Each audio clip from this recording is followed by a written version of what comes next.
If I could go back in time, I would slap this guy. This is 2018 when I first started.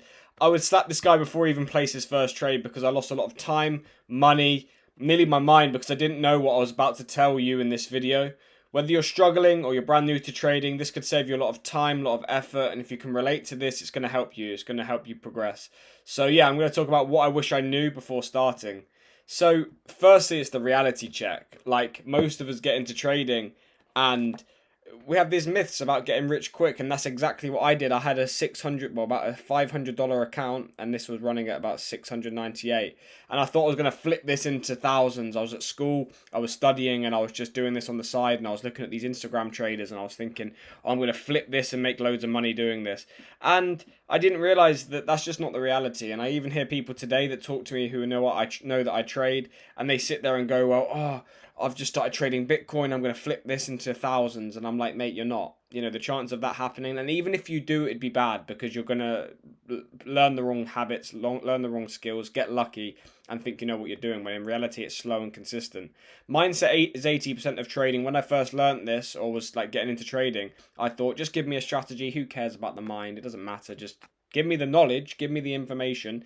I don't care about all this like rubbish about psychology. Just give me the strategy and I'll start making money. Once I learn what the holy grail strategy, I'll start making money. That's exactly what I thought. I neglected mindset, didn't think it mattered, and I assumed it'd be easy. I was overconfident and saw, like I said, of these people on Instagram working on the beach from anywhere, printing money. You know, I just thought that'd be easy, and I was wrong. It took me a lot longer than expected, and that's the reality you need to remember when getting into trading.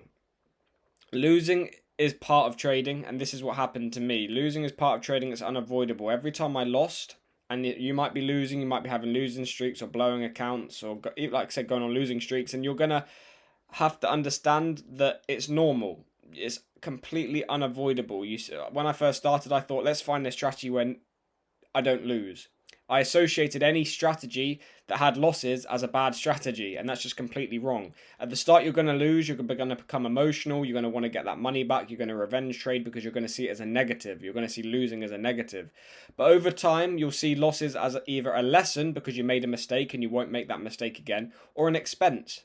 The expense of trading, even if it was a perfect trade and it was beautiful A plus setup, it can still lose. So that's an expense, and it's a lesson if you just it was a bad trade. Even if it won or lost, it was a bad trade. You shouldn't be taking that trade in the long term because you won't be up on your money, and that's a lesson. You won't consistently win if you haven't got an edge. The most important thing, or one of the most important things before you even start, is having an edge, having a strategy, having a bias, having a bias, knowing whether it's going to go up or down, why you believe that, knowing how you're going to enter that move once you predicted the move or you think the move's going to go a certain way. You have to have an edge. And the way you get that is by learning a strategy and backtesting the strategy and getting the data to suggest you have positive expectancy in the long term. Like I mentioned, perfect trades still lose, and I didn't know this when I first started. I thought if I lost money that day or that week, I did something wrong. And if I won and made money, I did everything right. That's not true. Good trades aren't always winners, and bad trades aren't always losses. Remember this. Good trades aren't always the winning trades. You can take a perfect trade you can take a trade that wins, but was not part of your plan, was a lucky gamble. And if you do that in the long term, yes, you won today, but you're going to be down on your account long term. As opposed, you can take a losing trade that was part of your plan, absolutely perfect, textbook. If you take that trade 100 times, you're going to be up, or you take that setup 100 times, you're going to be up on your money. Yes, today, yes, this week, yes, this month you lost, but they're not bad trades just because they lost. So good trades aren't always winners, bad trades aren't always losers. If you guys are getting value from this video, please make sure you like, comment, and subscribe. 80.5% of you that are not subscribed to this channel, we're so close to 6k. Come on guys, let's help me get to 6k. I'm documenting my whole journey, just past phase 1. Been documenting this for a while through the ups and downs. One of the only real, honest, transparent traders on this platform showing everything. So make sure you support my journey, and it's going to be exciting. Risk management. When I first started, I didn't realize. I went in with the mindset, how much can I make? How much can I make from this trade? This is the return I can make. But the main focus should be, how much can I afford to lose? When you're trading, you're a risk manager. You need to make sure, am I comfortable and am I able to afford to lose this amount? Always start with 1 to 2% risk. This ensures that if you have multiple losses in a row, then you still have capital to trade. And this is a little statistical odds graph or chart of most traders, most professionals are right about 50 to 60% of the time. So if you're right 50% of the time, you'll still have a 50% chance of having 6 losses in a row. Pretty much a 30% chance of having 7 losses in a row. If you're right 60% of the time, the chance of you having 5 losses in a row is 37%. So you still have quite a high chance. Well, 4 losses in a row, 70% at 60% strike rate. So you're still very susceptible to have multiple losses in a row. And this is what people fail to realize. As soon as they have a couple of losses and they're in drawdown, they want to change strategy, they want to change things, or I did something wrong. These can be perfect trades that you've took, and you're still susceptible to have 4 or 5 losses in a row when you did nothing wrong. So you need to make sure you're managing risk, and that's why I would always say 1 to 2%. It varies, but I started with 1%. But yeah, focus on learning the skill. Don't look to flip accounts and think, okay, I'm going to risk 10% per trade and try to change, like, scale up this £500 or this this £1,000 into 5 to 10,000. That's not realistic. You're going to encounter some of these losses, and if you're heavily risked, you're going to blow the account.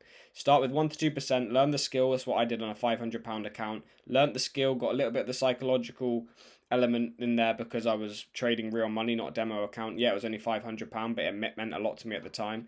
And focus on learning the skill, getting consistent returns, 1%, 2%, consistently 3%, every month. And then once you've got that, scale up your capital. Either add more to the pot of your own savings, or what's very popular now is the prop firm route, which is what I'm doing. That way you can trade multiple 6 figures, or you can trade a large amount of capital, and it's not my risk. I pay for the challenge and I get the account. Psychology is the hardest part, and I promise you guys, I literally thought this was just a lie. Like, I heard people say you're fighting the market, or you're not fighting the market, you're fighting yourself, and all this is about yourself. And I was like, mate, just give me a strategy. Like, give me a strategy. You're hiding this strategy that makes money. Just give me it and I'll start making money. You're trying to preach about psychology all the time, and I just neglected it. But I was so wrong. Because everyone can learn a strategy in theory. That's why in multiple groups, there's people that learn the theory and have the exact same technical information, technical knowledge. They know about all the technicals of trading. But it's their own self that's holding them back. Because once you have the knowledge, it's how you react to it. You can have the knowledge, but it's how you react to losses, how you react to winning, and that affects your decisions, and your decisions affect your results. So if I have 5 losses in a row or 3 losses in a row, my reaction could be different to someone else who's had 3 losses in a row, despite knowing the same information. If I have 4 or 5 winners in a row and I'm thinking I'm remaining neutral, but someone else is going euphoric, thinking they're the guy, thinking they know what they're doing, adding risk, taking rogue trades because they've got money to play with, they're going to make different decisions. So it is about psychology. Fear, greed, overconfidence, FOMO, all these things are going to come into your trading. You're going to be fearful. And I fell, and you need to understand which one you are, because I fell typically into the risk adverse category. So I'd be fearful to take trades.